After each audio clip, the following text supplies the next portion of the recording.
Welcome to this video, everyone. So in this video, I'm going to show you how to use math in JavaScript. So what is math in JavaScript? Math in JavaScript is like using a calculator. You can add, subtract, multiply, divide, and do many other cool things with numbers. So we use the plus sign for addition. So let me make a note. So plus sign is for addition, and let me zoom in so you can see it better. So plus sign is for addition, forward slash is used for division, and minus is used, so this is minus is used for subtraction, and asterisk is used for multiplication.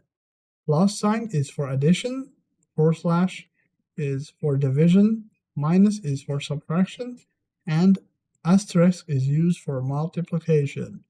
And you see, this is the function from the previous video that runs the clock. So I'm going to keep it there, and we are going to rename it to calculate, right? Calculate. So we are going to calculate, and we are going to make sure that we calculate. All right, so we call that calculate function every 1000 milliseconds or 1 second. So now inside of this function, let's make a variable. So let a equals to 5 and let b equals to 17. And let's print the total to the user.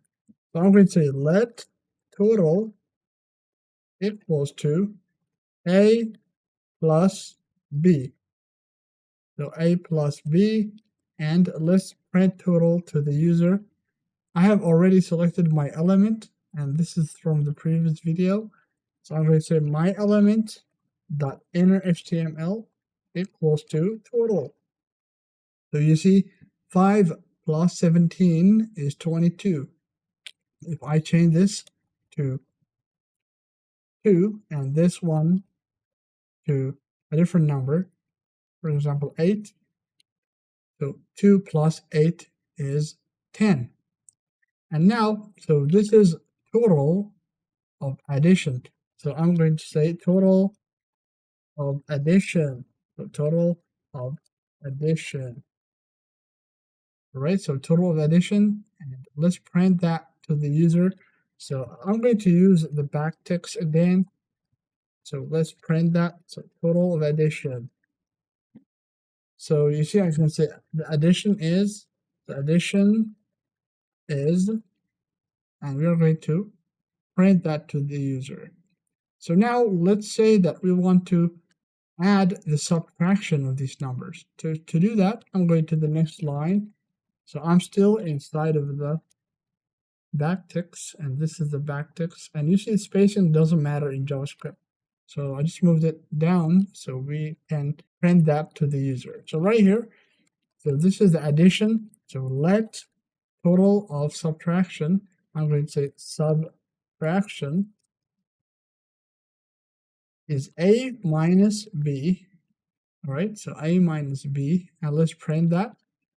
I'm going to say, and the subtraction is, open two curly braces, dollar sign and curly braces. So let's insert the subtraction. So total of subtraction. So you see, I have added it there, and you can see it on the page. Addition is 10, so a is 2 and b is 8, so addition is 10, and this is negative 6. It's a minus b.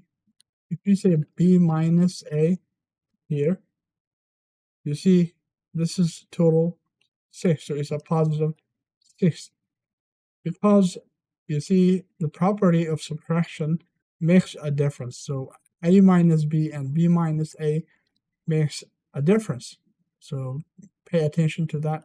But I'm going to keep things positive, so I'm going to say b minus a here. All right, and let's make another variable that will divide. So I'm going to say let total of divide. So divide is a/b. So this will be the division. So let's print that to the user as well. I'm going to say the division is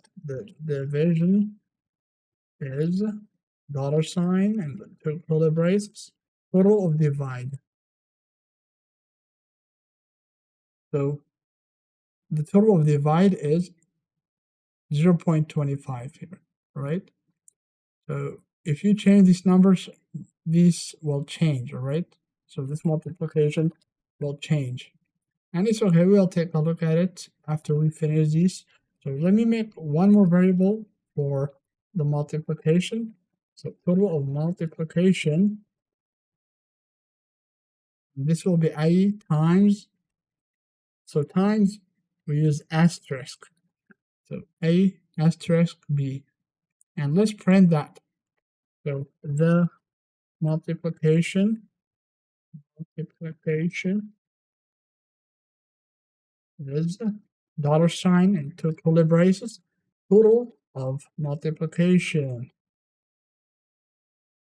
All right, so you see we have addition is 10, and subtraction is 6, the division is 0.25, and the multiplication is 16.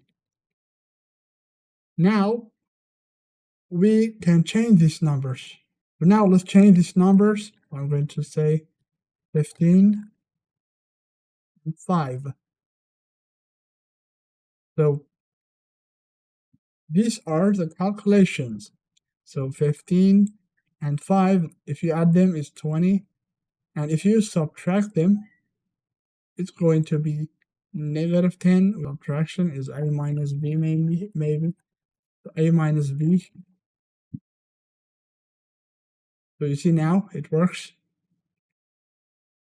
Addition is 20 and the subtraction is 10. The division is 3, so 15 divided by 5, you get 3, and the multiplication is 75.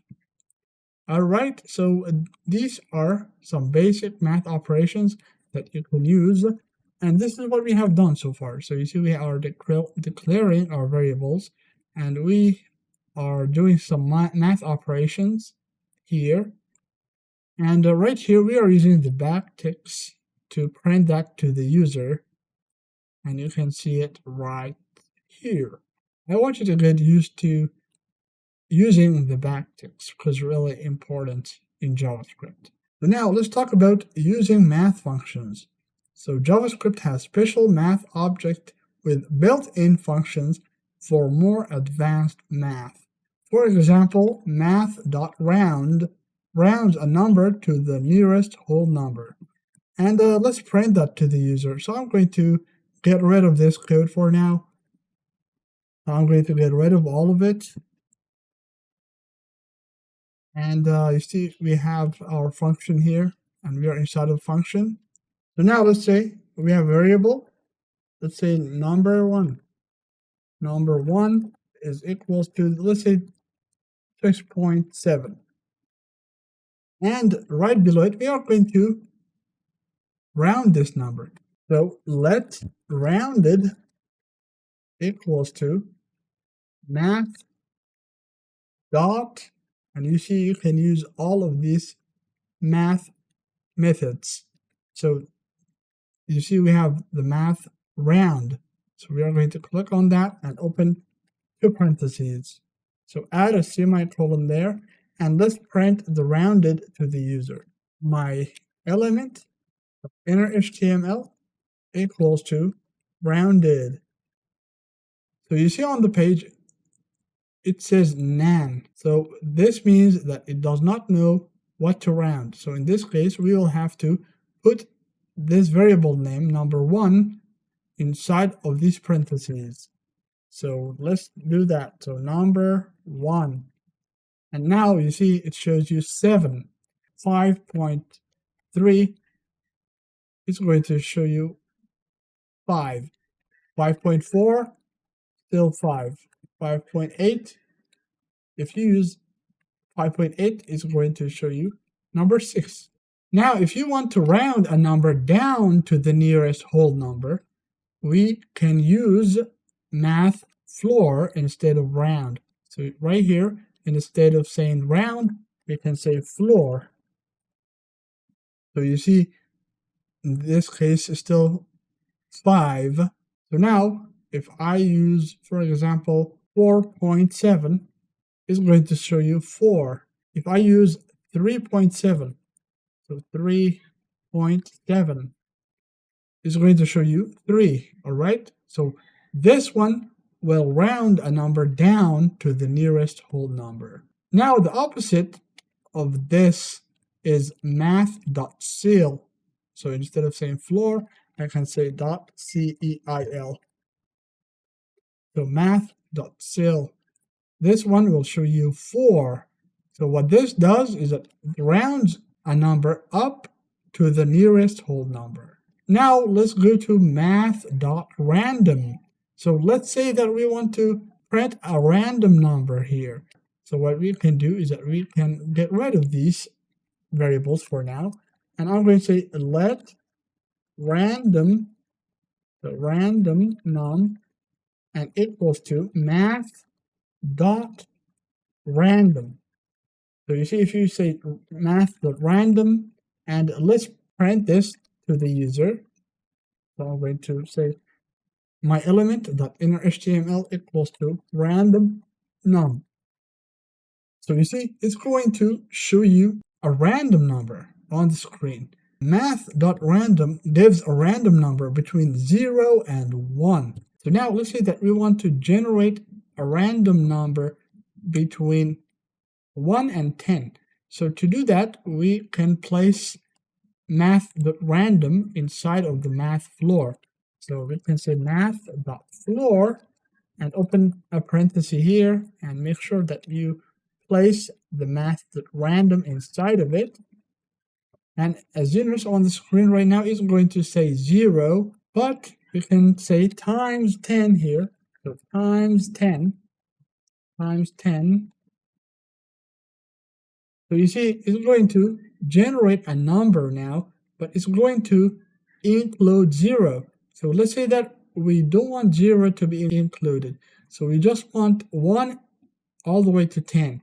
So to do that, we can basically say +1 here, +1. So now this means that we will have the highest number 10 and the lowest number will be 1. So what if I want 100? So I can change this one to 100 basically. So this will make a number between 1 and 100. So you will see all of the numbers between 1 and 100, but you will not see 0. So if I change this one to 0,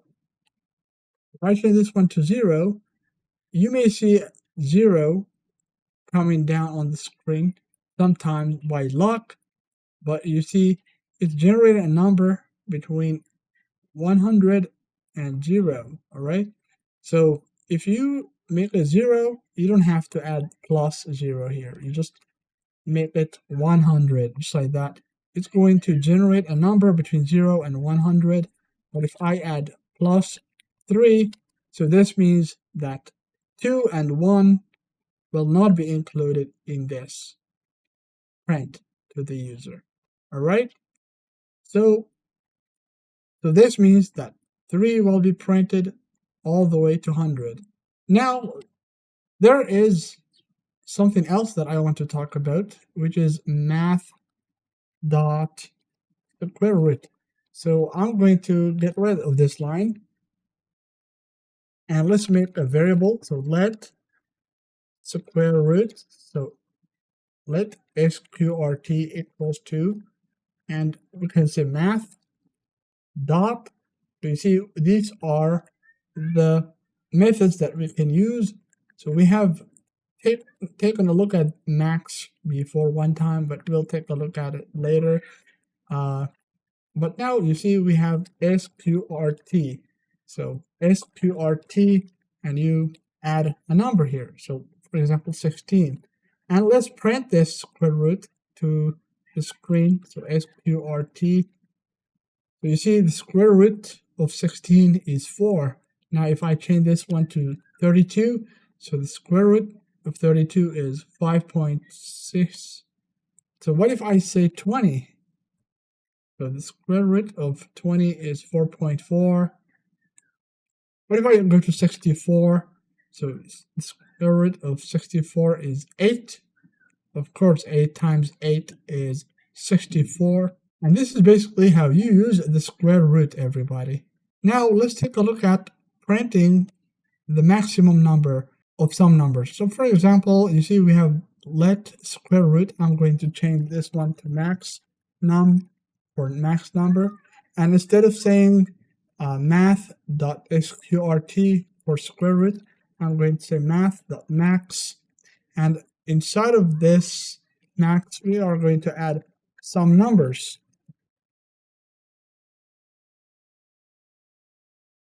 So which one do you think will be printed out to the user? So I think 500 is going to be printed out. So now let's print it. So I'm going to say max num here. So you see it says 500. Now whichever becomes the highest will be printed out. So now let me get rid of this 500 from here. And right here is 300. If I get rid of this 300, you see now it's going to be 200 and so on. So it's going to print the maximum number. Now the opposite of this one is Math.min for minimum. So Math.min will print the smallest number in the list. So you see the smallest number in this list is 20. Now if I add a number that is less than this, let's say 2, you see 2 is going to be printed. And if I add 0 here, what if I add 0? So you see it's going to print the minimum or the smallest number in the list. So I hope that you had a good practice, everyone, with JavaScript math. So I will see you in the next videos.